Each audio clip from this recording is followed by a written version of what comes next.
de Pablo Longoria, le départ définitif de l'entraîneur Marcelino, le retour finalement de Pablo Longoria. Quelle semaine, une semaine qui a enflammé le fil actu, cher à Clément Crépu. En une semaine, Marseille a perdu son entraîneur, a failli perdre son président, mais a reçu la visite du pape. Y a-t-il un rapport? Absolument pas. Mardi, il était précisément 10h27 quand l'Olympique de Marseille a publié ce communiqué. Des représentants des associations ont exprimé leur souhait de voir l'actuel directoire de l'OM démissionner. La menace d'une guerre à leur égard a été émise. La veille, la direction et les supporters s'étaient rencontrés. Résultat, des menaces et une conséquence. Le président Longoria et des membres de la direction décident de se mettre en retrait. Quant à Marcelino, l'OM sans son entraîneur pour ses débuts en Ligue Europa demain soir. Marcelino ne sera pas présent sur le banc face à l'Ajax. Marseille part donc à Amsterdam sans son entraîneur Marcelino qui a démissionné et sans sa direction. Tout est réuni pour une catastrophe. Et finalement...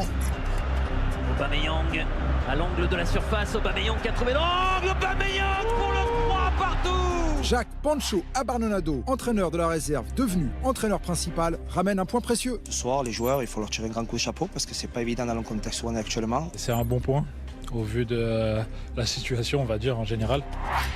Pendant ce temps-là, à Marseille, Pablo Longoria sort de son silence auprès du journal La Provence. Comment un entraîneur, un dirigeant, comment on peut travailler comme ça? Je ne peux pas accepter. À Marseille, c'est comme ça, dans ces conditions actuelles. C'est impossible. Pourquoi une situation aussi tendue alors que Marseille est encore invaincu en championnat? Ça, c'est la question qui vaut très cher. Une partie des supporters marseillais reproche au président Longoria des malversations financières et des copinages, entre autres la nomination de l'entraîneur Marcelino. Pablo Longoria peut cependant compter sur le soutien du propriétaire de l'OM, Franck McCourt. Face à cette situation, je soutiens fermement Pablo Longoria. Vendredi, le président avait convoqué la presse. Au vu de tous ces soutiens, je reprends de l'énergie, je me charge et j'ai décidé de poursuivre ma mission de président de l'Olympique de Marseille. Première information, il reste. Et la deuxième? J'ai donc demandé à mes avocats de déposer plainte par rapport à ce qui s'est passé. Une plainte suite aux intimidations reçues. Rachid Zerouane, leader des South Winners, l'un des groupes de supporters présents lundi à La Réunion, lui a répondu. Il brasse du vent. Il a dit qu'il portait plainte contre qui? Contre quoi? Rien. Une plainte, des menaces, un entraîneur en intérim, mais peut-être qu'il y a du nouveau. Non, moi j'ai aucune info. Je vais faire encore la phrase bateau que j'ai dit après le match contre l'Ajax. Je suis à la disposition du club et c'est la réalité. Hier, à la commanderie, une centaine de supporters s'étaient déplacés pour soutenir les joueurs et Pablo Longoria. On en oublierait presque que ce soir, Marseille affronte Paris. Le thread, Clément Crépu avec Christophe Kawam. On va bien sûr évoquer le sportif qui finalement s'est pas trop mal passé, mais pour rester sur cette grosse crise de gouvernance, dans un premier temps, comment vous voyez les semaines à venir pour Pablo Longoria, qui lui-même dit, d'ailleurs, je m'apprête à vivre des moments très désagréables. Si on s'en tient à ce qu'il décrit, les pressions sur lui, les pressions sur les entraîneurs précédents, on se dit, certes, il revient, mais rien n'a changé.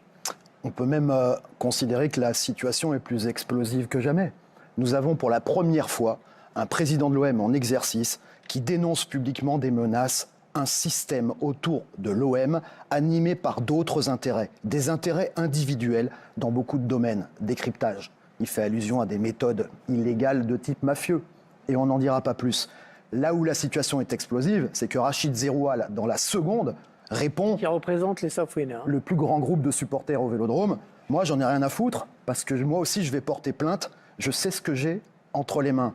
Décryptage, il a des dossiers sur ce président et une partie de sa gestion. Donc, comment être optimiste quand on voit ça? Pardon, mais s'il a des dossiers, qu'il les fournisse.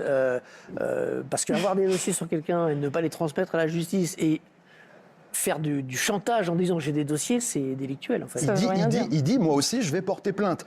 Le fera-t-il? Longoria le fera-t-il aussi? À suivre, parce que Longoria porte plainte.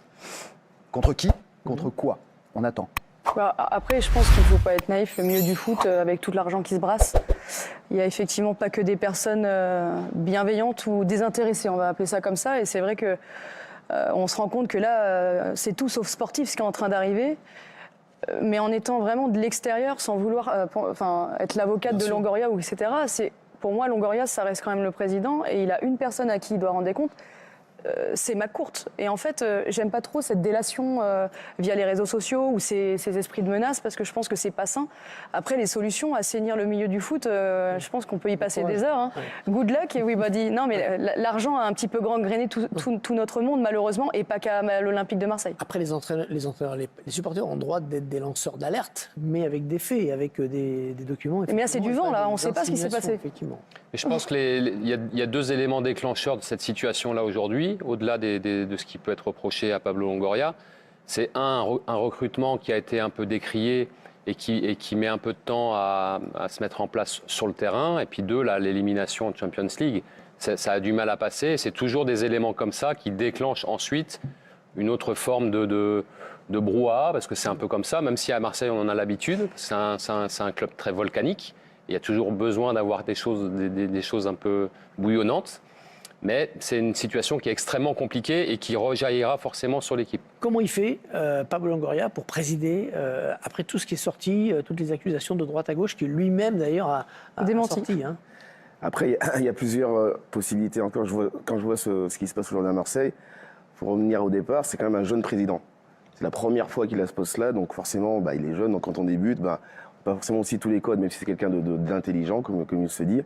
Après, il y a quelque chose d'autre, c'est qu'il a voulu révolutionner, entre guillemets, ce qui se passait à Marseille.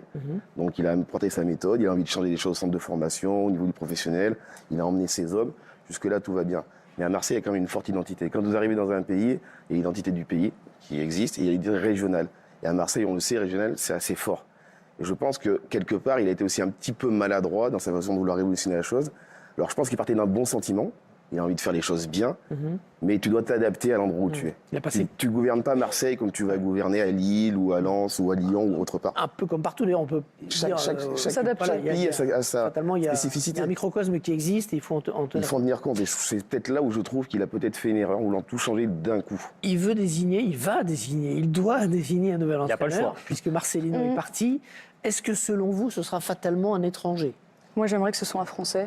Personnellement, déjà, ça montrerait qu'il reconnaît un petit peu ses erreurs ou en l'occurrence qu'il fait un effort aussi pour montrer qu'il n'est pas là pour imposer que des Espagnols, parce que c'est un peu ça aussi qu'on lui reproche. Si on regarde les entraîneurs de l'ère Longoria, c'est soit ses réseaux italiens, soit ses réseaux espagnols. Après, là, le constat qu'on a tous fait sur Marcelino, c'est que c'est un entraîneur qui n'était pas forcément OM compatible, qui n'avait pas forcément l'ADN marseillais dans le jeu, ce qui était le cas avant de Tudor ou de Sampaoli, qui avait un jeu qui correspondait à ce que le public marseillais demande, à ce que la devise de l'OM demande également, ce qui était moins le cas avec Marcelino. Après, des entraîneurs français disponibles, j'en ai un à côté de moi évidemment, mais moi ce que j'attends de l'entraîneur de Marseille, c'est qu'il ait une forte identité du club, qu'il aime le club déjà, qu'il agisse pour le club, qu'il connaisse aussi où il met les pieds, qu'il ait une forte résistance mentale, tu dois le savoir puisque tu as joué là-bas. Donc moi je vois Jocelyn à côté de moi, c'est vrai qu'ils sont à Canal tous les deux, mais quand je pense à Habib aussi, Habib Bey qui est un jeune entraîneur, c'est vrai que je trouve qu'il coche beaucoup de cases. J'ai du mal à me dire aujourd'hui qui